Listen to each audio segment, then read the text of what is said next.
then for this second session, we are going to share experiences, and Carlos is going to begin. Then you are accountant and business owner, and you practice inclusion in your company every day, and especially you worked about to support employment with a very important link between the training and between companies. And if you want to come? Yes?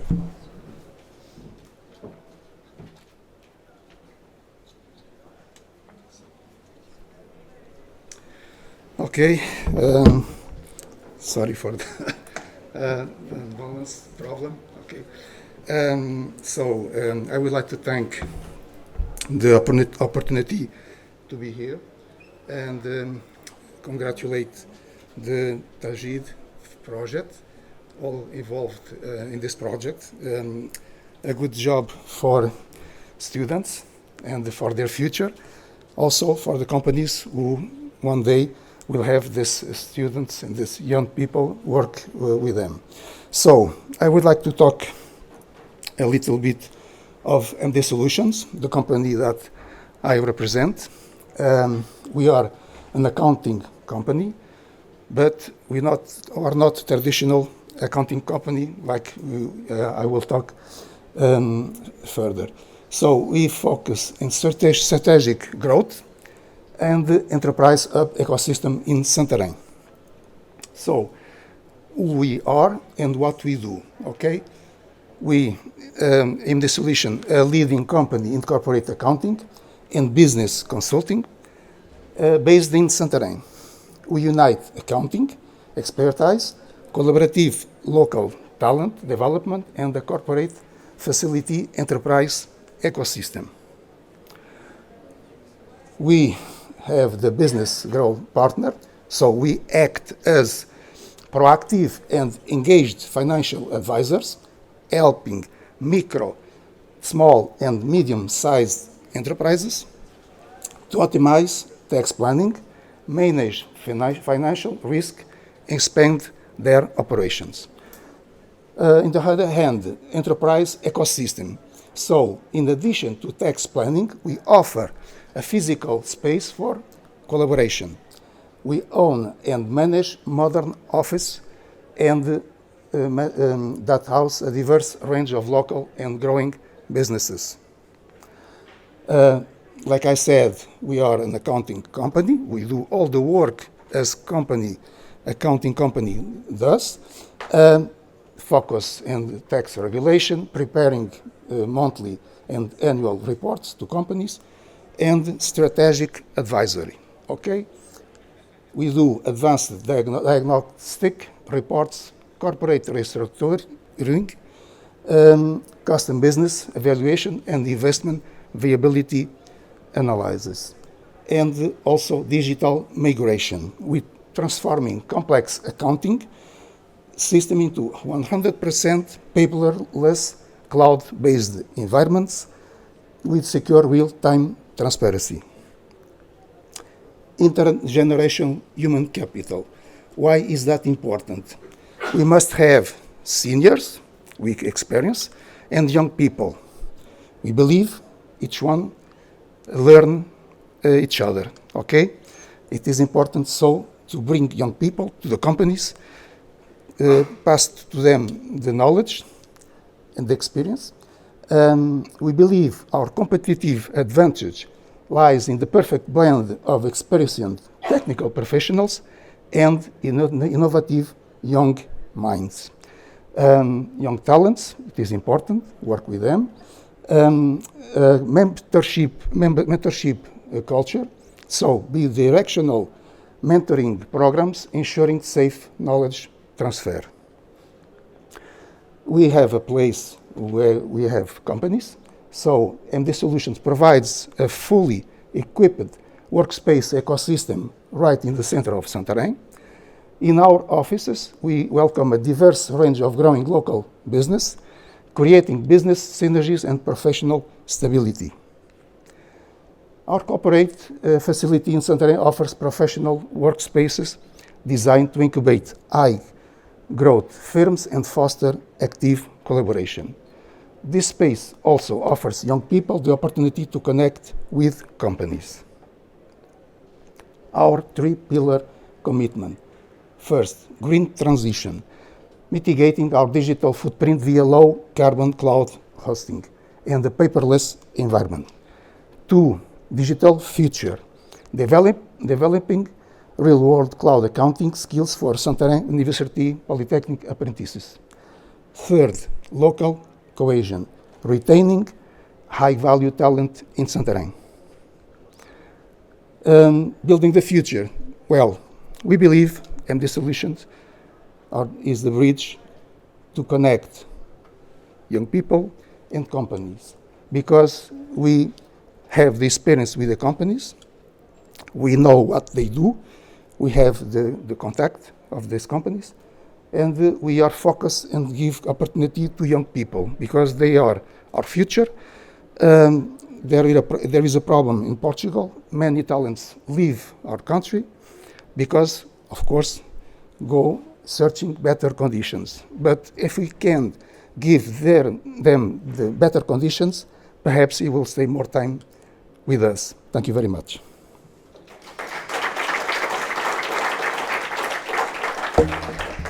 Very much for this company perspective, and now we're going to stay in Portugal with a training center perspective with the Hacking Bridge project, and you are going to explain what is it?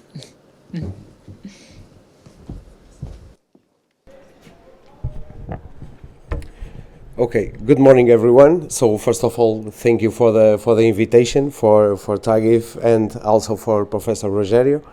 I'm here to show a project that was born some months ago, that is Hacking Bridge, so social hackathons for real impact.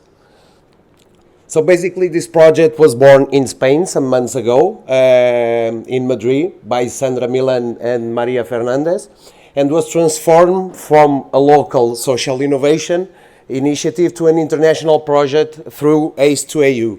ACE2AU, basically, it's a European alliance that we have also in the Santarém Polytechnic University, with more other universities from around the Europe.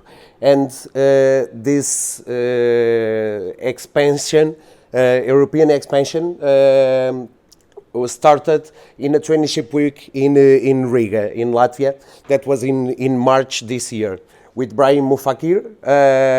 He's Moroccan, but is representing the Lithuanian university, and me from the Santarém Polytechnic University.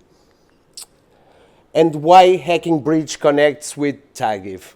So basically, it's a practical tool for green, digital, and inclusive transitions. So basically, the students can work on real challenge. The companies bring the mentoring in this real challenge and give us the business perspective. And the social organizations bring real community needs. So basically, the NGOs show us a problem that they have. And we can make an hackathon to give them a solution with the mentor from the companies and with the knowledge from the students. This will prepare the students for the labor market and give them also the perspective of the labor market. And also the universities can create the space for the collaboration and the impact. How the companies are our active partners. So basically, as I said, they can participate as mentors, judge, technical advisors, obviously MVP testers, so basically they can test the solutions that was born on that hackathons, talent scouts, and innovation partners. And this gives the values for the companies: young talent, employer branding, corporate social responsibility with real impact, and meaningful innovation.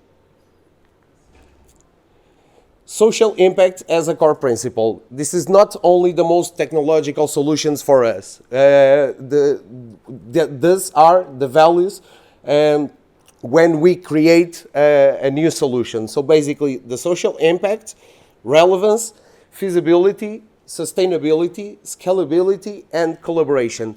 This solution needs to work in the real world.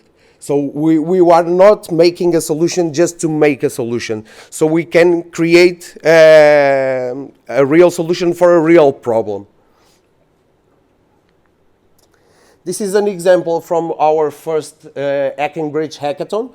So basically we made a solution for the action against hunger in Spain to support unemployed people in Spain, simplifying the documented submission and verification, and reducing, obviously, the manual and the bureaucratic process. So basically, I think it's a problem in all the countries. So the bureaucratic process for everything, it's a long journey. And basically, that solution that we made on our first hackathon was to simplify that process. The student teams developed web-based solutions, document digitalizations, quality checks, information verification, and human support for applicants. And finally, next step, it's continue the internationalization process. We are not stopping only in Portugal, Spain, and also Lithuania. We will make the internationalization process around all the Europe. And we can connect, as I said before, universities, companies, students, NGOs, and obviously the local communities. The goal is to transform real challenge into collaborative, inclusive, and scalable solutions. Thank you very much.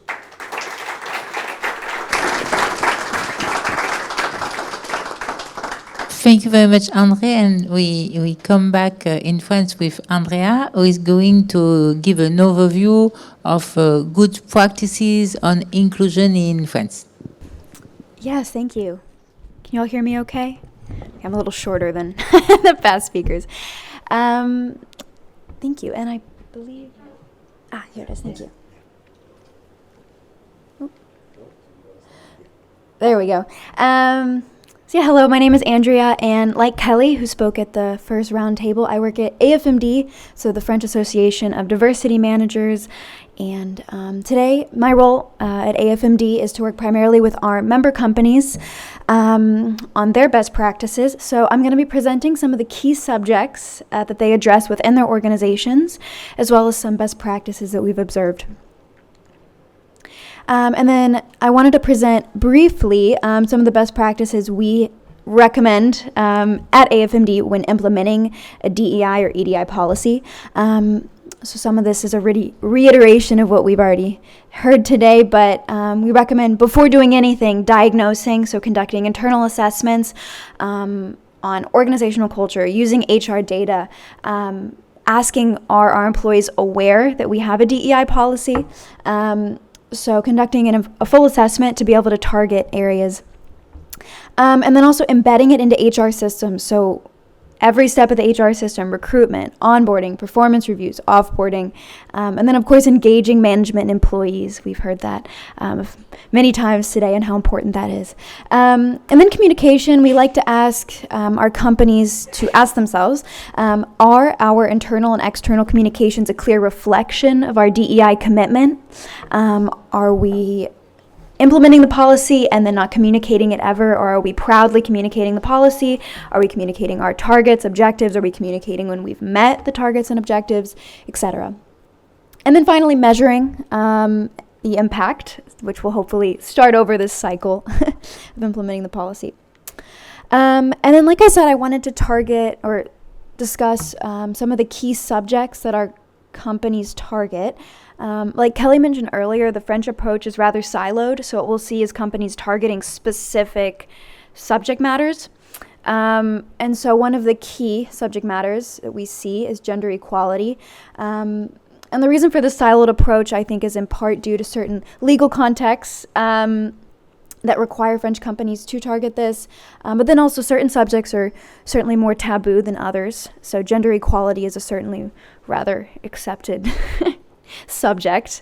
And so the two contexts that I wanted to highlight in France, they have what's called the Index EGA Pro, so if you work in a French company, I'm sure you're familiar with this, but this is the annual gender equality index that companies with 50 or more employees are required to publish publicly. And so what they're doing is analyzing and publishing gender equality data. So that could be the gender pay gap, disaggregated data by gender for promotions, for raises. They'll also look at when women have returned from maternity leave, were they less likely to be considered for raises or promotions than men or women that did not go on maternity leave. So that kind of information.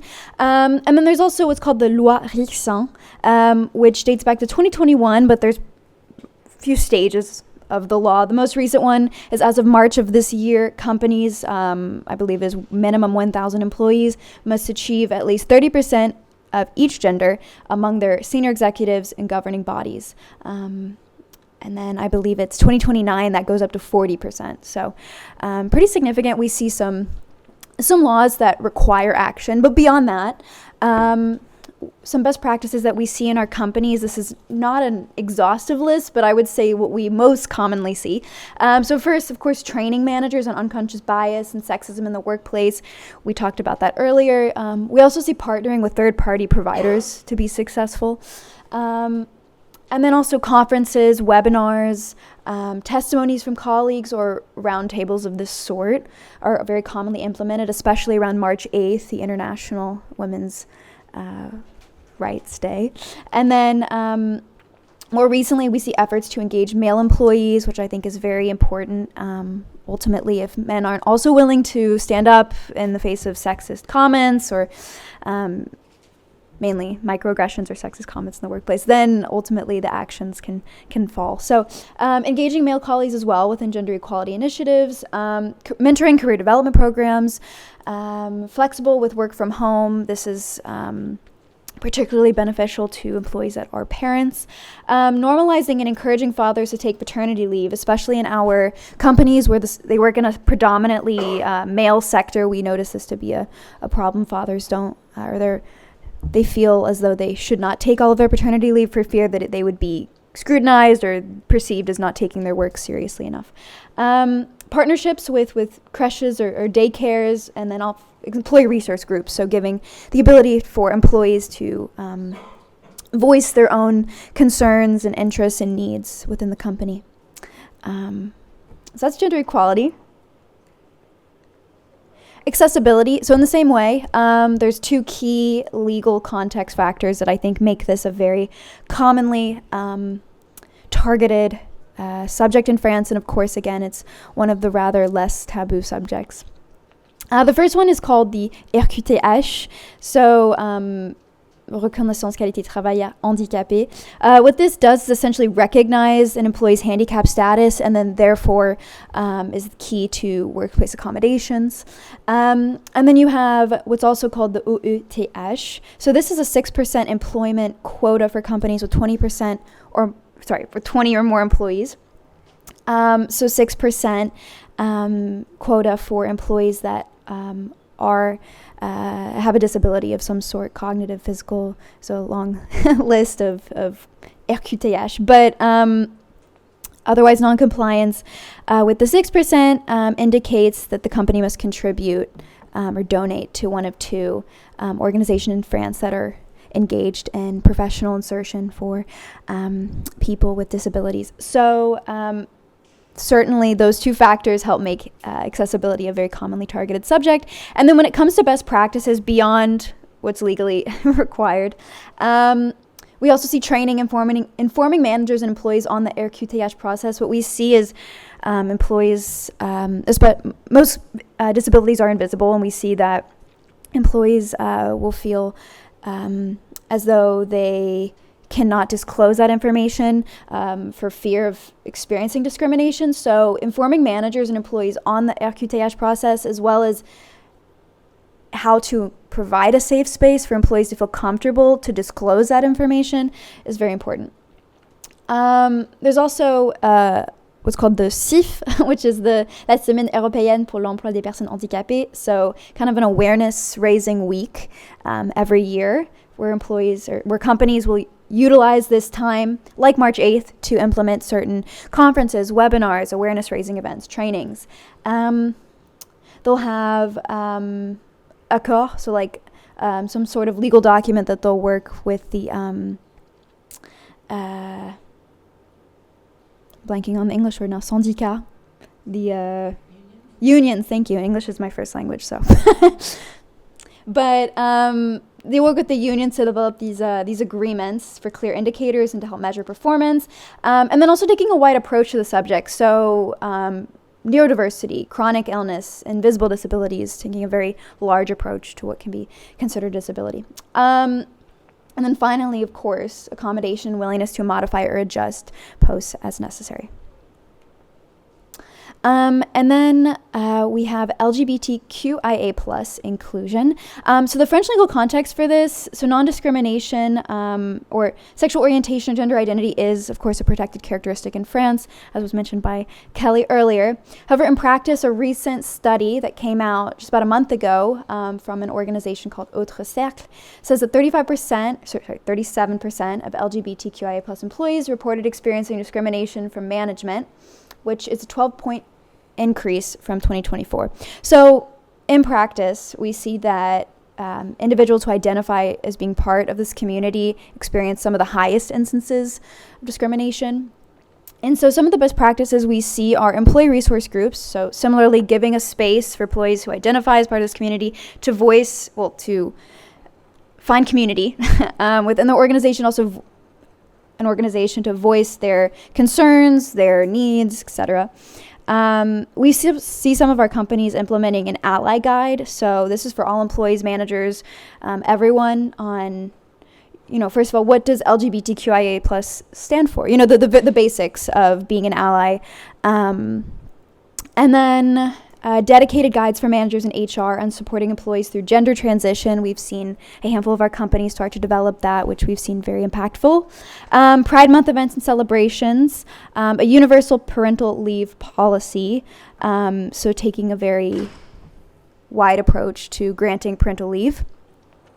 And then finally, conferences or awareness-raising events, of course, we see as impactful.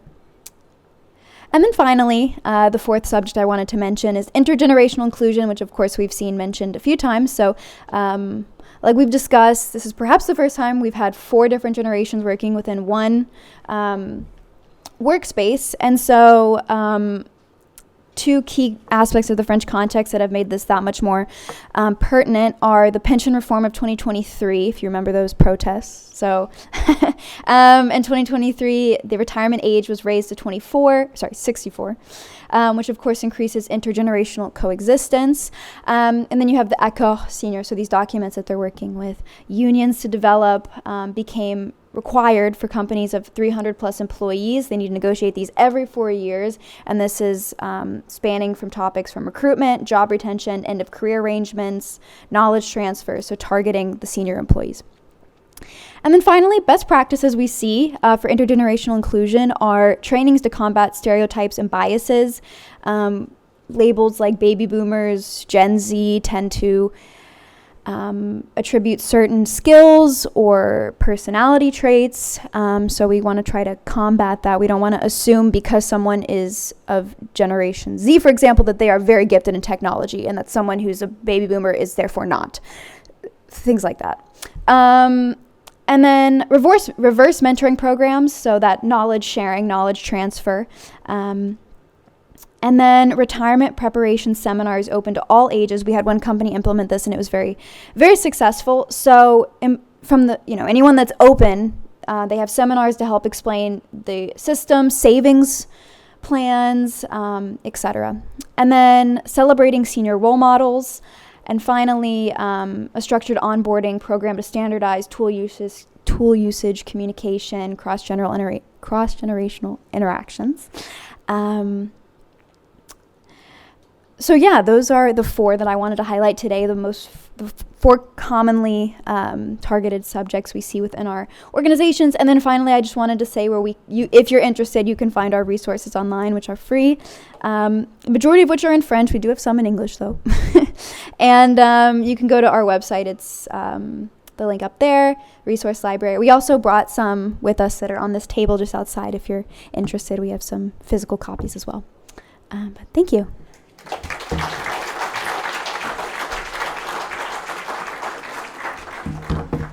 Thank you very much, Andrea. Cyrian, you are apprentice in MRED, and you have observed good practices about disabilities in your company EDF. And to illustrate concerning disabilities, what said Andrea and also Beatrice, you can explain us what you observed?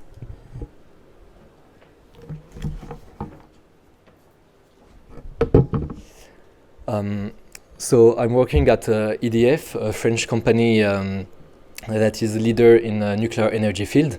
So I have had the opportunity to observe several actions to promote inclusion, such as, for example, for people with disabilities, you have adapted equipment like special keyboards for hand disabilities, or modular desk, and you have also shuttle services for people with a reduced mobility, because just for the context, for a nuclear power plant, it's like a little town or a big neighborhood.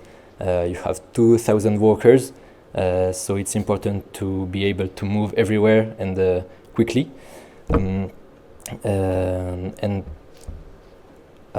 In addition of disabilities, you have also many support for older employees to help them to learn new digital and computer tools. And as Andrea said, it's important to have an exchange, a knowledge transfer between a generation. So they put formation. They mix many generations to help them to work together and develop skills. And you have also, for the students. For the students, they develop carpooling and many functions to help them to go for walking or something like this. So they do a lot of things, and my colleague Thomas will let's talk about Thomas' experiences.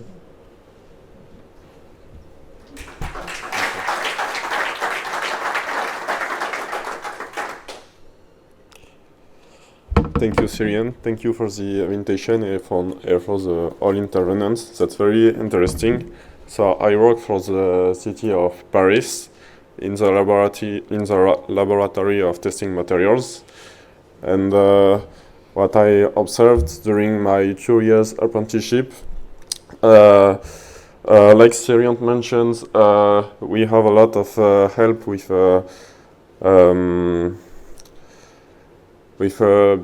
transport.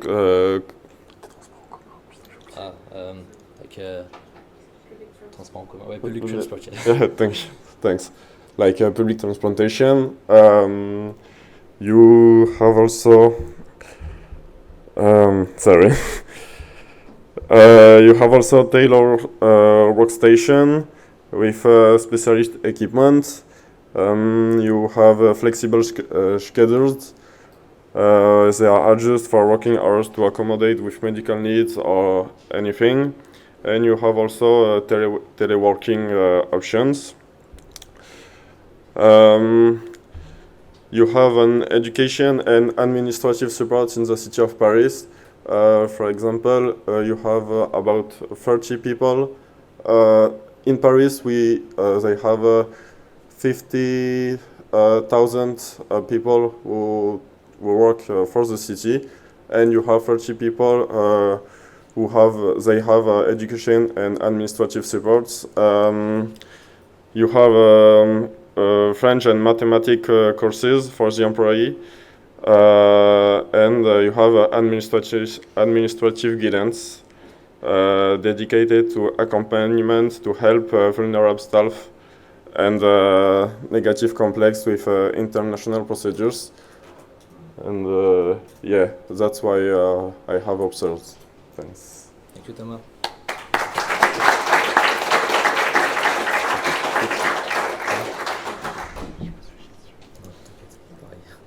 Thank you very much for all the testimony, and now it's open to you to ask questions and also to share experiences with us, and or to react to what the speaker says. And you can, of course, ask questions to the speakers of the two sessions. Then who would like to begin? We can give the... I have a question. Andrea, no. Yes. Do you see a change since the US, some kind of step back from inclusion?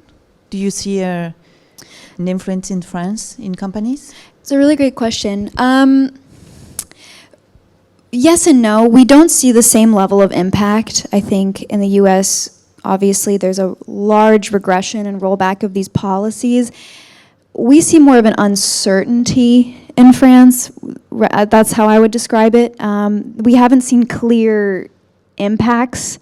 I would say the most significant impact we've seen is companies that have, let's say, a federal contract with the federal government have had to change names. For example, there's a company that had a resource group, an ERG, targeting women and women's career development, and it had women in the name. They had to change that name and open it up to all employees. So because they have a federal contract with the federal government. So that's been the extent. What we've seen, companies that work directly with the government have been impacted in certain ways. Otherwise, we've seen it as more of an opportunity for companies to reevaluate their policies. Why are we doing what we're doing? Is this really impactful?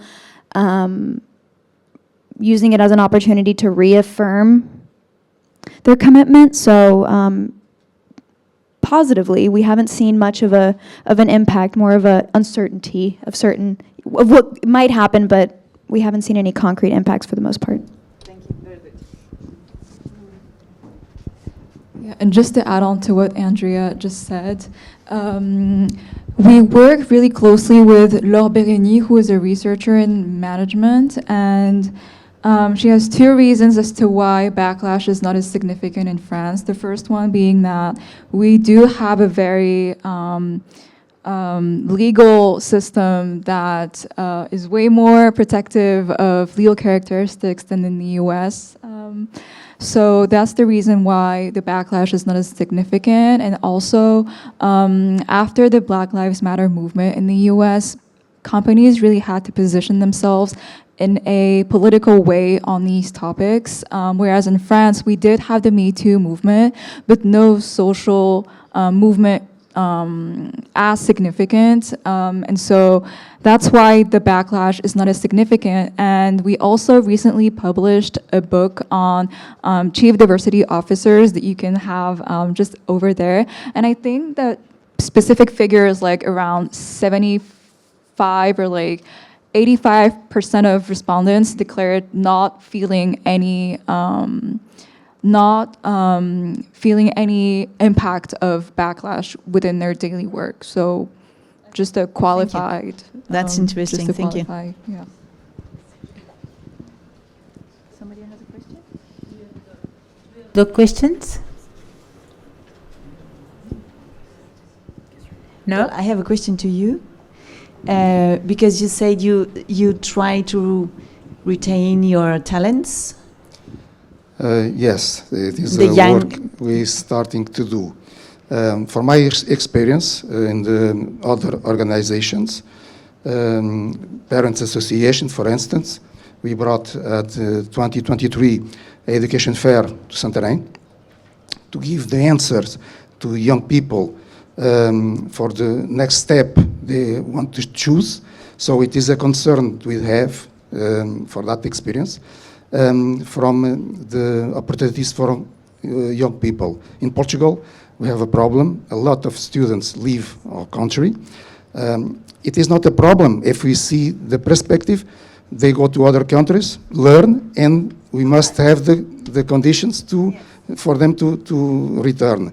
It is a problem. So, as my experience also as entrepreneur, in my company, and talking with the other managements to sensibility to the importance to have these students. But also we have another problem, tax form in salary. Okay, if we don't have a big salary, we pay too much taxes. So it is a threat to give more salary to young people. So it is a challenge how we can create the conditions for them to stay, have companies who have jobs for who study more. In there, it depends also from the territory, the municipalities, the government, okay? But I believe if we work all together with the universities, I work a lot with Santarém University Polytechnic. So it is not, if we have only the concern, we cannot do anything. But perhaps if we work together, TAGIF project, etc., perhaps we can create better conditions in the country, in Europe, because we are part of the Europe, and we need to, these young people stay in Europe to study and to work, because we need the talent also. So it is a challenge, but we are doing the part. Okay, thank you.